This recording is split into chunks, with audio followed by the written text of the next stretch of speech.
যদি আপুনি নতুনকৈ ৰেচন কাৰ্ডৰ বাবে আবেদন কৰিব বিচাৰি আছে তেনেহ'লে আজিৰ এই ভিডিঅ'টো সম্পূৰ্ণ শেষলৈকে চাব কিয়নো মুখ্যমন্ত্ৰীৰ আদেশ মৰ্মে আপোনালোকে বৰ্তমান নতুন ৰেচন কাৰ্ডৰ বাবে আবেদন কৰিব পাৰিব আৰু অতি শীঘ্ৰে আপোনালোকৰ হাতলৈ আহি পৰিব নতুন ৰেচন কাৰ্ড আৰু এই ৰেচন কাৰ্ডৰ বাবে কি ID প্ৰুফ লাগিব বা প্ৰমাণ পত্ৰ লাগিব আৰু কেনেকৈ আপোনালোকে আবেদন কৰিব সবিশেষ আপোনালোকক জনাবলৈ চেষ্টা কৰিম।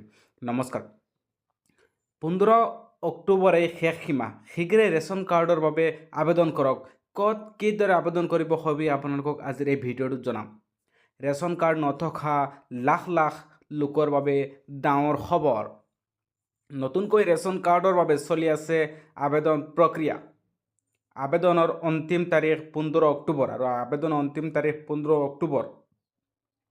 15 অক্টোবৰৰ পূৰ্বে ৰেচন কাৰ্ডৰ বাবে কৰক আবেদন আৰু 15 অক্টোবৰৰ পূৰ্বে আপোনালোকে ৰেচন কাৰ্ডৰ বাবে নতুনকৈ ৰেচন কাৰ্ডৰ বাবে আবেদন কৰক।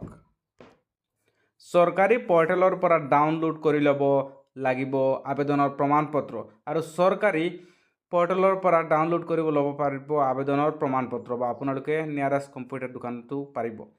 pds.assam.gov.in পৰ্টেলৰ পৰা ডাউনলোড কৰিব লাগিব আবেদনৰ প্ৰমাণ পত্ৰ। নতুনকৈ আবেদনৰ বাবে কি নথি পত্ৰৰ প্ৰয়োজন হ'ব আৰু কি নথি পত্ৰৰ প্ৰয়োজন হ'ব। আবেদনকাৰীৰ পৰিয়ালৰ বাৰ্ষিক আয় 4 লাখতকৈ কম হ'ব লাগিব। আবেদনকাৰীৰ আধাৰ কাৰ্ড থাকিব লাগিব। আবেদনকাৰী ভাৰতীয় নাগৰিক হ'ব লাগিব। 4 লাখ টকাৰ কম ৰাজ্য চৰকাৰৰ অধীনৰ সকলো মাষ্টাৰ ৰোল কৰ্মচাৰী। দৈনিক মজুৰি প্ৰাপক কেন্দ্ৰীয় তথা ৰাজ্য চৰকাৰৰ চতুৰ্থ বৰ্গৰ কৰ্মচাৰীয়েও আবেদন কৰিব পাৰিব। আবেদন পত্ৰৰ সৈতে সংলগ্ন কৰিব লাগিব 7 বিধ নথি। শুদ্ধ আৰু সম্পূৰ্ণভাৱে পূৰণ কৰা হ'ব প্ৰমাণপত্ৰ।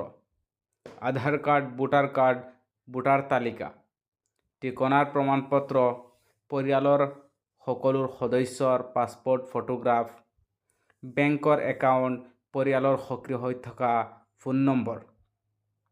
এই সম্পূৰ্ণ নথি পত্ৰ শুদ্ধভাৱে দাখিল কৰিলে আপুনি লাভ কৰিব ৰেচন কাৰ্ড আৰু ৰেচন কাৰ্ড লাভ কৰিয়ে আপুনি নতুনকৈ ৰেচন কাৰ্ড লাভ কৰিব। এই ভিডিঅ'টো যদি সম্পূৰ্ণ শেষলৈকে চাইছে, ভিডিঅ'টো ভাল পাইছে, চেনেলটো ছাবস্ক্ৰাইব কৰিব। এনেধৰণৰ আপডেটবিলাক নিতৌ চাবৰ বাবে ধন্যবাদ।